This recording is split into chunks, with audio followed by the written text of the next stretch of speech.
The Three Brass Pennies. A Chinese legend. It is in the good old-fashioned way that this fairy tale begins, as all such stories should, once upon a time. And a very long ago it was, in the faraway city of Wangpo, in that faraway country China. Within this city lived a young man, Ah Fo by name, who was poor in worldly goods, but of a rarely studious and thoughtful turn of mind. One fine day it chanced that he was walking along through the forest outside the city, thinking deeply on existence and the universe in general, when he came suddenly face to face with a huge spider web stretched across the path, in whose silky meshes a bee was round and struggling vainly to be free, while an ugly spider sat in the center and watched its fruitless efforts. Many might have dodged the web and sauntered on, leaving the hapless bee to its fate, but Ah Fo was not of this nature. He could not pass a helpless creature in trouble if it was in his power to assist. Gingerly, therefore, he took an end of his cotton robe, extracted the bee from the web, and then, not daring to leave it near its enemy, so exhausted was it, he carried it to his home in the city. There he placed it on his writing table to recover, while he himself sat down to resume his interrupted thoughts on philosophy. While he was so occupied, the bee slowly regained its strength, crawled to a cake of wet India ink, which the Chinese use for their writing instead of our liquid variety. There it remained standing for a moment perfectly still. Then it lit on a piece of blank paper. After that, it spread its wings and flew out the window quite unperceived by the dreaming Ah Fo. It was when that young student awoke from his reverie, however, that a surprise awaited him.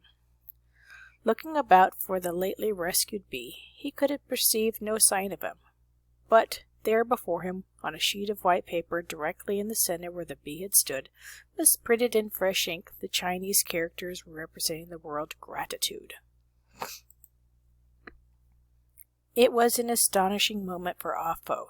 How the symbol had come there he could not imagine, yet he could not but attribute it in some manner to the lately rescued insect. He spent the remainder of the day cogitating upon the question, and lay half awake in the night, bewildered by the mystery. Early the next morning, however, a solution arrived, for a note was sent to him, which read, "There is a reward awaiting you, Ah Fo, for the mercy to a tiny creature in desperate plight, if you will call today at the 4th house of the Street of the Purple Lantern." Excuse me. Naturally, Ah Fo let no grass grow under his heels in seeking out the street and the house designated.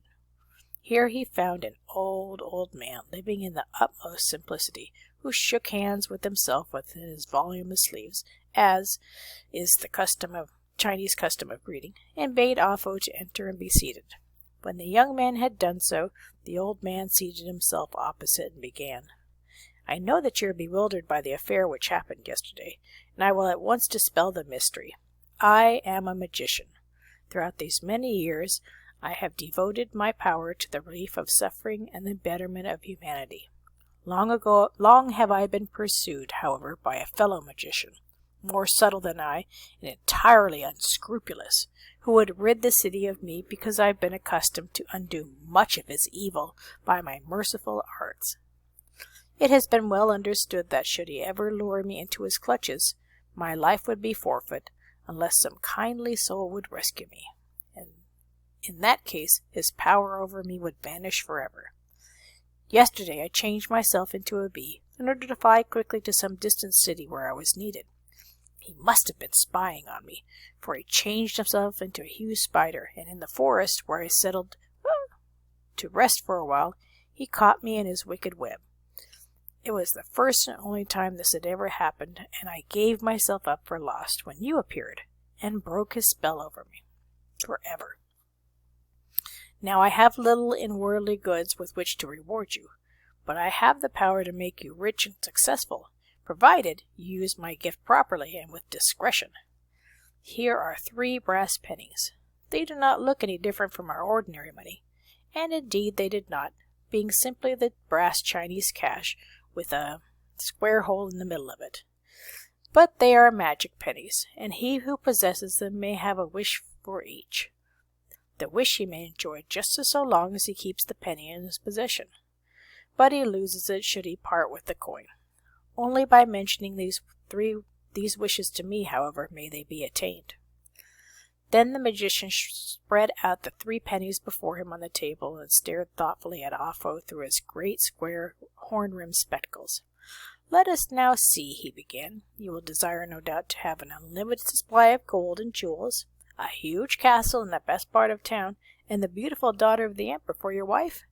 He was about to touch the first penny with his forefinger when Offo raised his hand. "A moment, I pray you," began the student. "This is too serious a matter to be decided so speedily. I feel that the possessions you suggest might not be pure joy. Allow me, if you will, to go home and think this matter over. Tomorrow, after due consideration, I may be better able to come to a decision." The magician smiled a benevolent and delighted smile. "I have not seen so much discretion and forethought in many a day," he exclaimed. "Go and consider the matter by all means, and may Confucius guide your meditations." And Offo took his departure. The next morning he was early at the magician's house. "I have carefully considered the matter, O wise and generous one," he announced. "And what might your decision be?" asked the magician, as he spread out the 3 brass pennies before him. "I would ask first," went on Offo, "for the power to accurately read the thoughts of others. Secondly, for the power to foretell my own future at least a month in advance of any given moment. And third, for the power to acquire all learning without any effort." When he had finished, the magician sat back with a gasp, took off his spectacles and wiped them, put them on once more, and stared at Offo in astonishment and not a little dismay. "This is most unusual," he stammered, "not to say somewhat dangerous. Have you duly considered, my son, the extent of all that you asked?" "I have duly considered," replied Offo, "and I feel that nothing but these demands can satisfy me. If you intend to be so good as to grant me any wish, I have no others." "Very well, then," agreed the magician reluctantly, and he touched each penny before him, murmuring something in a language unknown to Offo. Then he handed them to the young man, bidding him fasten each securely about his neck, and touch the proper one of them when he made any of the 3 wishes. Then he carefully indicated the wish represented by each penny, for they all bore slightly different markings. "And now, may I inquire what you intend to do?" asked the old man curiously. "I intend to go out and see all the world, acquire all the wisdom, and possibly at the end overthrow this dynasty and become ruler of the celestial kingdom myself," announced Offo grandly. "You are perfectly equipped to do so, and I wish you all success," smiled the magician. But he gazed after the young man somewhat sadly as Offo walked away. "Come back and see me when I beg you, when you've attained your purpose," he called after him. When Offo reached his home, elated by his rare fortune, he packed up his small belongings in preparation for starting on his tour of the world. He had decided that he would see his own country before moving on to others, so he planned to cross the great river below the city and travel into the southern part of China. But first, in order to test the power of his pennies, he touched the one enabling him to see into the future, in order that he may ascertain the wisdom of this plan.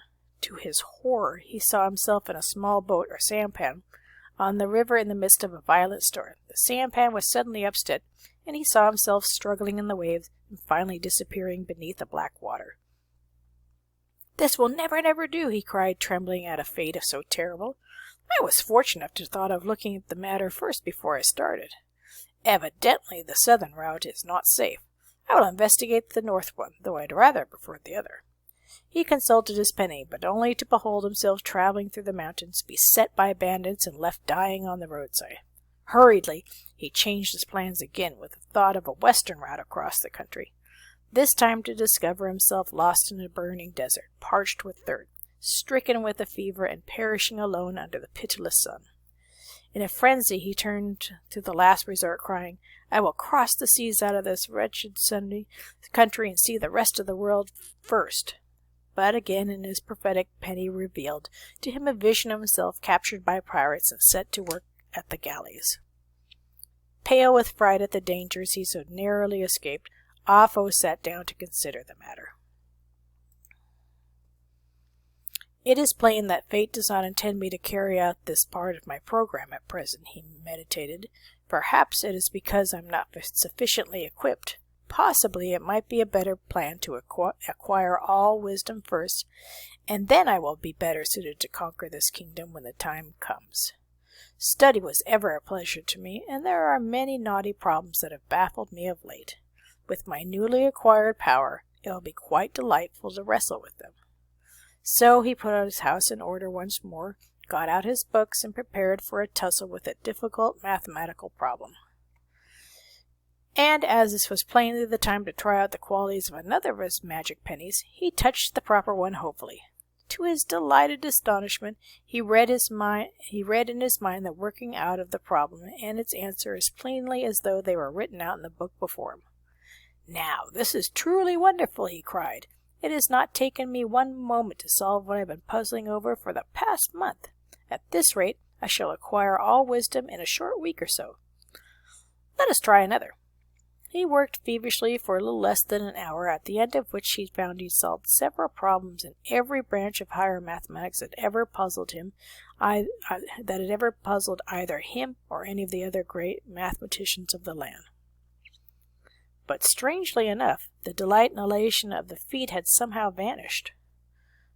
"It's almost too easy," he sighed. "It's like reading it out of a book instead of achieving after hours of painstaking and unsuccessful work. However, mathematics was never my favorite study. Let us try how it will work on with the other branches." All that day he spent over his studies, with the assistance of the magic penny, discovering that the difficulties of each became as simple to him as the reading of a child's primer would seem to an old man. And more did the zest of the achievement and wisdom and learning under these conditions slip away from him. At length he closed his books with a dissatisfied exclamation. "This power may prove to be very useful later," he mused, "but it has taken all the joy from study from me at the present time. Since the acquiring of wisdom is so easy, I need spend little time over it, I perceive. Perhaps it would be just as well for my next move to go about the city and visit my friends and try to find out just what they think of me, so I can judge whom I may count upon as my supporters when the time comes for me to overthrow the dynasty and assume my place as monarch." Forthwith he set out to visit his friend Tuan Ce, anxious to put to the test the powers of the last magic penny. He found his friend with his family seated at the evening meal and was cordially invited by Tuan Ce to join them at the repast. Ah Fo was just about to comply with real pleasure, for he enjoyed a well-spread table and congenial company, when his fingers accidentally touched the third penny. Plainly, as if it had been written on the wall before him, he could read the real inner thoughts of Tuan Ce, thoughts which ran very much like this: "I hope he has to go quickly. I hope that he cannot accept. There's so little of that dish of delicious bamboo tips. I do not want to share it. And I'm so weary tonight. I do not wish to talk. He'll probably stay till midnight, and I'm ready to drop with sleep." It was as if Ah Fo had been struck with a blow in the face. He could not have imagined such duplicity in the heretofore absolutely cordial and devoted friend. And yet, quick on his heels came the memory that he had not infrequently felt the same way himself. This reading of other people's minds certainly had its inconveniences. He hastily refused the invitation to dine, saying that he had just dropped in to sit a few moments and must hurry on. Then, all the while fingering his third penny, he began to detail his friends how easily he had solved that day some of the intricate problems they had often mused over unsuccessfully together. And he could not help but feel that Tuan Ce must be delighted and admire his success. While Tuan Ce certainly lavished upon him in words all the praise that he had hoped for, yet the telltale penny kept revealing these horridly canner inner thoughts. "What a conceited coxcomb Ah Fo is getting to be. I always realized that he could be tiresome, but he was never so much as now. What do I care how many problems he's solved? I'm only interested now in my work and my family. I wish he would go. I wish he would go. I wish he would go.